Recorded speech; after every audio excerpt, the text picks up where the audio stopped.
प्यारे दोस्तों, धार्मिक कथाएं चैनल में आपका हार्दिक स्वागत है। आज मैं अपनी वीडियो में आपको राम कथा सुनाने जा रही हूँ। प्यारे दोस्तों, यदि आपने मेरा चैनल धार्मिक कथाएं लाइक और सब्सक्राइब नहीं किया तो ज़रूर करें। बेल आइकन दबाना ना भूलें जो आने वाली सभी वीडियोज़ की जानकारी आपको सबसे पहले हो सके। वीडियो को पूरी सुनने के बाद कमेंट बॉक्स में जय श्री राम लिखना ना भूलें। कथा। भगवान श्री राम, लक्ष्मण और सीता जी पिता दशरथ जी की आज्ञा पालन करने के लिए वनवास चले। रास्ते में सारे तीर्थ गंगा, जमुना, गोमती वगैरह में तर्पण किया। वन में फल फूल कंद मूल खाकर जीवन व्यतीत करते थे। एक दिन राम जी आज्ञा से लक्ष्मण जी कंदमूल तोड़कर लाए और सीता जी के आगे रख दिए। सीता जी ने उनकी 4 पत्तलें बनाई। लक्ष्मण जी पूछने लगे, माता जी आपने 4 पत्तल किस लिए बनाई है? माता जी बोली, एक पत्तल राम जी की, एक पत्तल लक्ष्मण जी की, एक पत्तल गौ माता की और एक पत्तल सीता जी की। राम और लक्ष्मण जी ने अपनी अपनी पत्तलें उठा ली और एक गौ माता के आगे रख दी। सीता जी ने अपनी पत्तल नहीं उठाई और ना ही गौ माता ने। राम जी ने सीता जी से पूछा कि आपने फलीहार क्यों नहीं किया? तब सीता जी ने कहा कि मेरा तो राम कथा कहने का नियम है। राम कथा कहने से पहले मैं फलहार नहीं करूँगी। तब राम जी ने कहा कि राम कथा मुझे सुनाओ। सीता जी बोली, आप तो हमारे पति देव हो, आपको राम कथा कैसे सुनाऊँ? लक्ष्मण जी बोले, माता जी राम कथा तब आप मुझे सुनाओ। सीता जी बोली, आप तो शादीशुदा देवर हो, औरतों की बातें औरत ही जाने। तब लक्ष्मण जी विचारने लगे कि वन में औरतों कहाँ से आएगी। तब लक्ष्मण जी ने धरती पर महानगरी बसा दी। उस नगरी में सभी चीज़ें जैसे महल, मालिया, बर्तन, कपड़ा, काम करने की सभी चीज़ें सोने की थी।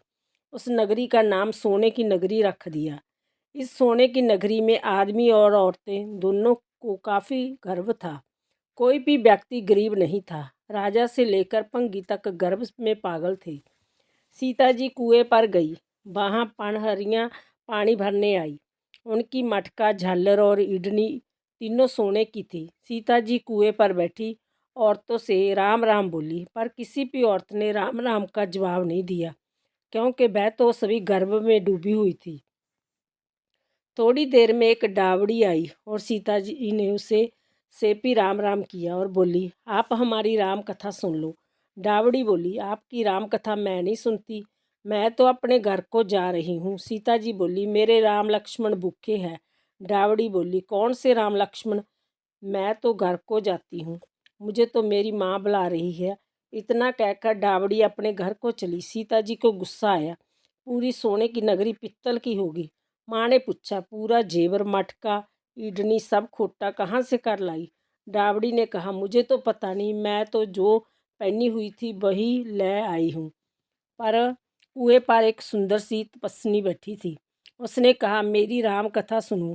पर मैंने तो ना कर दी, जिससे उसने कुछ टोटका कर दिया होगा, मुझे मालूम नहीं। माँ बोली, जाओ उसकी राम कथा सुना। वह तपस्विनी नहीं है, वो तो सीता जी है। वापस जाओ, अपने घर में रिद्धि सिद्धि हो जाएगी। अपनी तो पूरी नगरी ही पित्तल की हो गई है। डावड़ी बोली, मैं तो वापस नहीं जाती। इतने में बेटे की बहू आई। उसने कहा, आपकी आज्ञा हो तो मैं सीता जी का दर्शन कराऊं और राम कथा सुनाऊं। सासू बोली, जा बेटी, सीता जी राम कथा सुना। गहना कपड़ा सब पीतल का ही पहन जा। बहू कुएं पर जाकर बैठ गई। खाली मटका पानी से भरे और फिर खाली करे। जय देख सीता जी बोली, आपके घर में कोई काम नहीं है क्या? बहू बोली, माता जी मैं तो सब कार्य निपटा कर आई हूँ। तब सीता जी बोली, तूने मुझे माता जी कहा। जय सुन, मेरा मन खुशी से हर्षित हो रहा है। अगर समय हो तो मेरी राम कथा सुन लो। बहू बोली, माता जी आप राम कथा सुनाओ, आपकी राम कथा सुनकर ही घर को जाऊंगी। चंदन चौकी मोतियों का हार, राम कथा हमारे गले का हार। राम ते आऊँ राम मनाऊँ, राम कहे तो परदेश जाऊँ। सीता जी ने कहा, तूने मेरी इज्जत रखी, भगवान तुम्हारी इज्जत रखेंगे। हमारी मृत्यु लोक में तूने सहायता की तुम्हारी भगवान स्वर्गलोक में सहायता करेंगे। सीता जी ने राम कथा सुनानी शुरू की। बहू राम कथा सुनने लगी। आओ राम बैठो राम, जल पर झारी लाई राम, किक्कर की दातन लाई राम, ठंडा जल पर लाई राम। सब परिवार पधारो राम, चुगला टोपी पहनो राम, कड़ा कलांगी पहनो राम, मक्खन मिश्री लाई राम। मक्खन मिश्री खाओ राम, स्वर्ण सुहासन लाई राम, स्वर्ण सुहासन बराजो राम, झालर टकोरा लाई राम, झालर टकोरा बजाऊ राम, शंख धमनी लाई राम। झुक झुक पाव लागू राम, निरखता रोमन मोहे राम।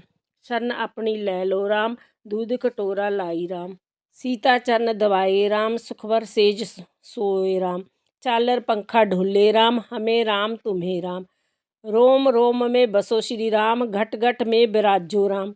मुख में तुलसी बोले राम, खाली बैठे क्या काम।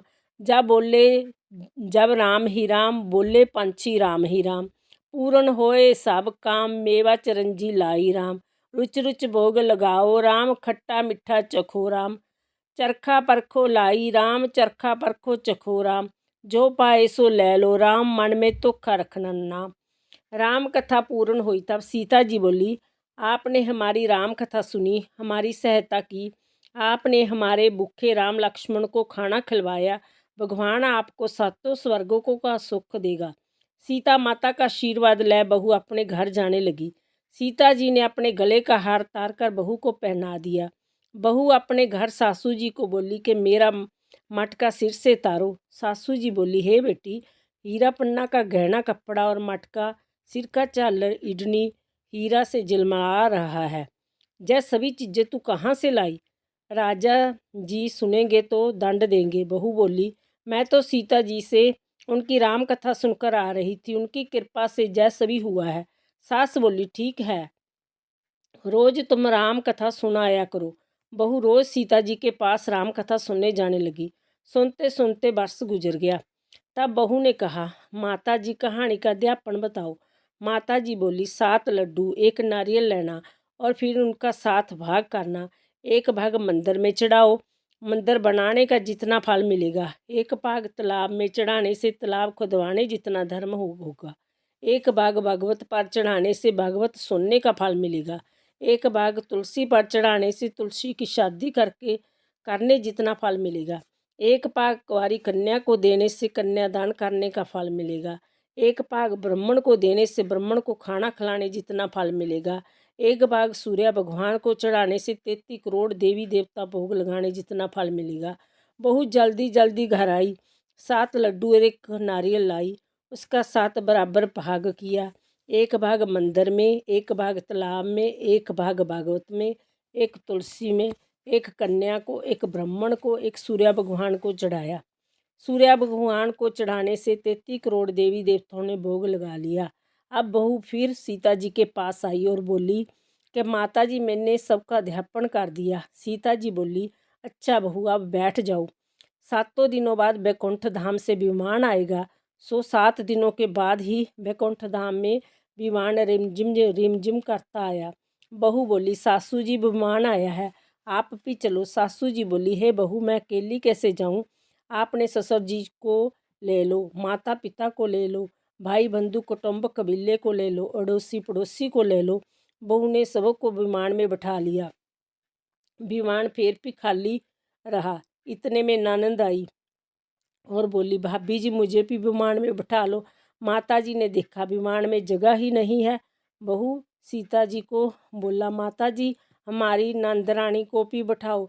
सीता जी बोली, आपकी नंद घमंड में भरी हुई है, हमारा विमान कच्चे धागे से बना हुआ है, यह टूट जाएगा। नंद बोली, भाभी जी, मैं जहाँ अकेली रहूँगी तो सांप बिच्छू खा जाएंगे। भाभी जी बोली, आपकी करनी आप ही भोगो, हम अपनी करनी से सीता माता के साथ जा रहे हैं। इतने में बहू अपने पति देव के साथ विमान में विराजमान हो गई। यह देख नगर के सभी लोग इकट्ठे हो गए और पूछने लगे, बहू, आपने ऐसा कौन सा धर्म का कार्य किया जो सीता जी के साथ विमान में वैकुंठ धाम को जा रहे हूँ?